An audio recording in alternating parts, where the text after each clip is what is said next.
That is the issue here that we're talking about. Is it is a war on Western civilization directed by globalists that run the West because they want to bring everyone down, not just the third world, whether you're an Eastern European white person or a poor black person or a Latin American. They want poverty and control. They want to dominate society. That's how you control billions of people. Short of killing them, you dumb them down, you make them poor. You give them false ideologies. But Israel blowing up schools, blowing up UN facilities, blowing up power plants and water treatment in Gaza is a war crime by standard yardsticks, and is something that you don't do in a civilian area. Now, Rush Limbaugh famously said the last time they attacked Gaza, and I disagreed with him. We played the clip here, that, well, of course we carpet bomb cities. That's what we did in World War II. That's how you bring terror. That's how you break an enemy. But Iraq didn't even attack us on 9/11, any way you look at it. And Iraq had been an ally with the U.S., and that we lose the moral high ground. By that argument, you'd have to agree with people like Ward Churchill, who I disagree with, who said that the people that flew planes into the World Trade Centers were army soldiers taking out, you know, people that supported the Nazis, basically. His attitude was Wall Street's evil, and so every secretary in there deserved what they got.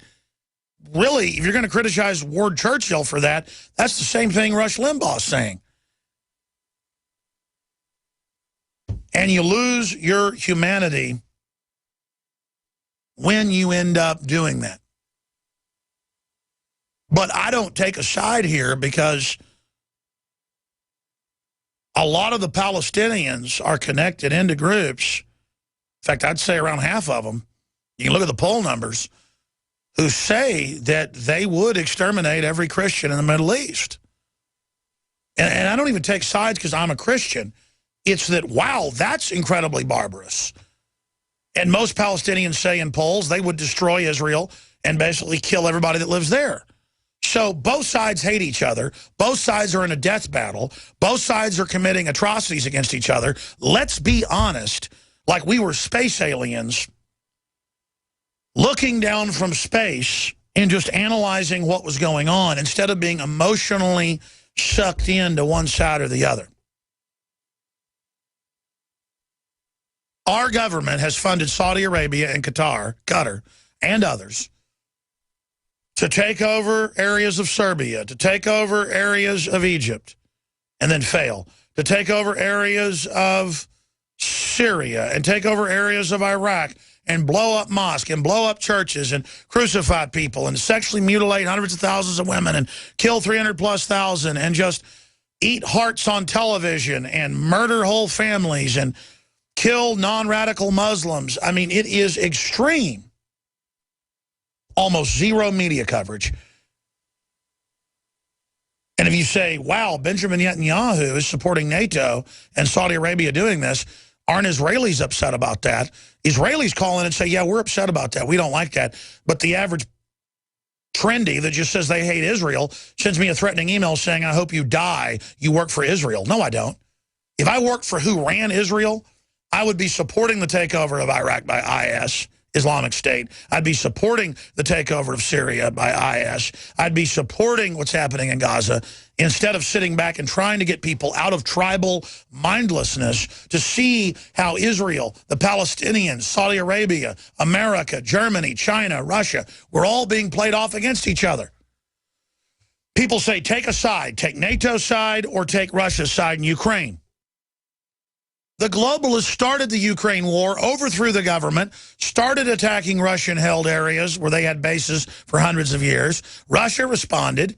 I'm not endorsing everything Russia does, but I don't support starting wars and putting Nazis in control of countries like Ukraine. And I've had Ukrainians walk me on the street and say, I'm a listener of yours, but I can't believe you're supporting Putin. And I'm like, no, I'm not. Twice. One guy in a restaurant said, I used to like you, but I don't like you supporting Putin. I don't support Putin, but But I don't support overthrowing the Ukrainian government and then starting a war with Russia. Just like I don't support IS, folks. I don't support chaos. American gardeners and fellow patriots, make the right choice with your money, time, and your family food supply. Choose 100% pure heirloom seeds in the Survival Seed Vault from MyPatriotSupply.com. Why spend more? The Survival Seed Vault from MyPatriotSupply.com is only $37.95 and includes 20 varieties of pure, hardy, easy-to-grow heirloom seeds. Yes, only $37.95. That's 70% less than our competitors. You could buy 3 Survival Seed Vaults for less than one of theirs. The Survival Seed Vault from MyPatriotSupply.com includes detailed planting and seed-saving instructions and ships same day. Plus, all orders over $49 ship free. MyPatriotSupply.com is American-owned by patriots like you, passionate about freedom and preparedness. Call now, 866-229-0927. That's 866-229-0927. Or discover more emergency preparedness items when you order at MyPatriotSupply.com. Choose the original. Choose the Survival Seed Vault at MyPatriotSupply.com. A chemical spill contaminating the water supply in 9 West Virginia counties. This year alone, over 300,000 people in West Virginia had their drinking water contaminated. What are the health effects of having these drugs in our drinking water? It's forced medical treatment without the consent of residents. My friends, water filtration is one of the most basic actions you can take to protect you and your family from the harmful toxins and heavy metals in your tap water. On average, the county says it sprays with the glyphosate at least once a week. Few filters cut out the glyphosates that is found in water supplies worldwide. Remove pesticides, herbicides, chloramines, hydrofluorosilicic acid, sodium hexafluorosilicate. Fluoride, it is in tea, it's in coffee, it's in water, it's in bread, it's in toothpaste. It is our responsibility to protect our families. The establishment's not going to do it. It's time to take action. It's time to filter our water. Visit InfoWarsStore.com and use promo code WATER to get 10% off their entire family of incredible products. Or call toll-free 888-253-3139. Mike Stenerson for Midas Resources. At no time in history have precious metals been more important, certainly not in my 22 years in the industry. The dollar has lost over 90% of its value in the last 60 years. No fiat currency has ever survived the government printing presses. Ours is not immune. The time is now to be proactive. 1-800-686-2237, extension 116. Anything tied to the dollar is at risk. CDs, annuities, 401ks, IRAs, stocks, bonds, you name it, so decide. Do you want to leave a legacy of wealth or debt for your family? The choice is yours. Call me at 1-800-686-2237, extension 116. That's 1-800-686-2237, extension 116. Be proactive, not reactive. Call 1-800-686-2237, extension 116.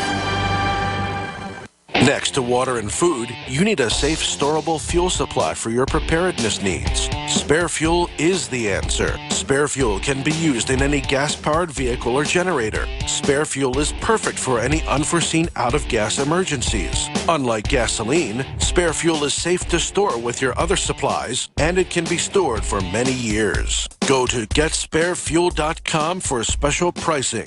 That's GetSpareFuel.com.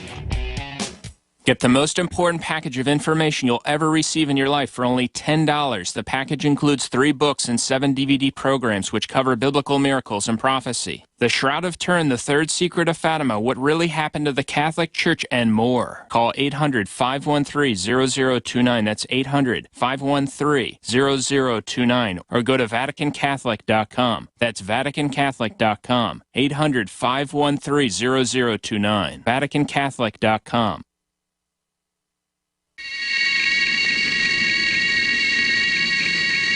Alex Jones here, back live. We still haven't found out who the major general is that was killed by Afghan soldiers being trained at a NATO military base.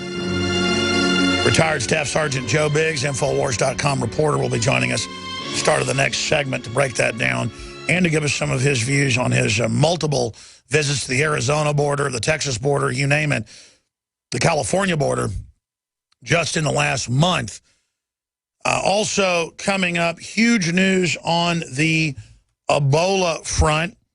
U.S. health authorities concealing number of suspected Ebola victims from the public. CNN's Dr. Sanjay Gupta At least 6 tested for Ebola in New York City. And our report is up on drudgereport.com. It's also obviously on Infowars.com. Meanwhile, there's a new poll out. Israelis want to give Obama Ebola for his birthday. I'm sure Dr. Eric Pianka probably wants to give 90% of us Ebola. So it's ridiculous. The last thing I want is something bad to happen to Obama, because that would turn him into a martyr, and is one of the few things the globalists could do to get their agenda restarted. By the way, it hit me right before airtime. We're really in the beginning of what you call World War IV. The Pentagon, if you look it up, considers the last 20, 30 years World War III, economic war, military deployment.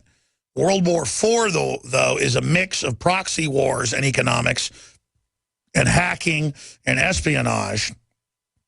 And the globalists have launched World War IV. They're using the United States to destabilize the planet. And again, it's not that China or Russia are good. Their kleptocratic elites just aren't as sophisticated as the globalists and aren't completely eugenics-based. China is, but Russia isn't, and that's their great crime. They're just old-fashioned strongmen kleptocrats, nationalists who do enjoy national pride. The globalists absolutely hate this country and want to bring it down. So I have to say Putin is a lesser of two evils, but nevertheless doesn't matter because he doesn't run our policy. It's the globalists that are sitting on top of us. Another question, what will you do if they make it mandatory for all Americans to take an Ebola vaccine? That is the question. Growing outcry for the scientific community to do something about the deadly virus. Over 1,000 deaths now. And I've got reports saying it's probably much higher. Ebola outbreak could lead to gun confiscations, martial law. The Obama administration is preparing the conditions required for a government-declared crisis under those executive orders listed by Infowars.com. Under NORTHCOM, you can be put in forced work brigades, gun confiscation, seizure of any private property or hoarded food, you name it. The article's up on Infowars.com. What I was talking about, which we have really some very favorable results on, is a vaccine to prevent infection. And this would be very relevant to healthcare providers who put themselves at high risk in taking care of individuals. We tested it in monkeys. It looks really good. It protects monkeys completely from... There's an NIH investigator on CBS Propaganda News pushing the vaccine. Vaccine science does work. It does have some side effects when done properly still. But this is a government combine caught adding stuff to vaccines thousands of times, hurting people and killing people. So the headline is the U.S. is sitting on promising vaccines. Oh, really? Is that why a lot of the doctors themselves refuse to take it? And they spin it like they're heroes for not wanting it? It's because they know how dangerous a vaccine is, ladies and gentlemen. But the media says safe and effective, there are no side effects. Read the insert, folks. They're lying to you. Not just of Ebola vaccine, any vaccine. U.S. health authorities, again, concealing number of suspected Ebola victims from the public. We're going to be playing some of that report coming up. Doctor says Ebola outbreak is spinning out of control. That's CBS News Atlanta. Ebola outbreak could be much worse than thought. Again, CBS News. Also, with that headline, I tend to agree with that statement. If it's over 1,000 deaths now, that's what we know of. It could be much worse. Mount Sinai patient tested for Ebola virus in the United States. That's being reported by ABC News. Saudi Arabia tests suspected citizens of having Ebola. Saudi Arabia tests man suspected of having Ebola. Many U.S. hospitals not prepared for Ebola. Fox News. Atlanta hospital receives hate mail. We talked about that yesterday because they took the Ebola patient or patients. The issue is that they should be in level 4 bioweapon containment facilities that are a lot safer, not in mainline university hospitals that have patients down the hall. That is reckless abandonment of the public health and a crime. The question is, why is the establishment doing it? Plausible deniability comes up first. Stay with us. We're on the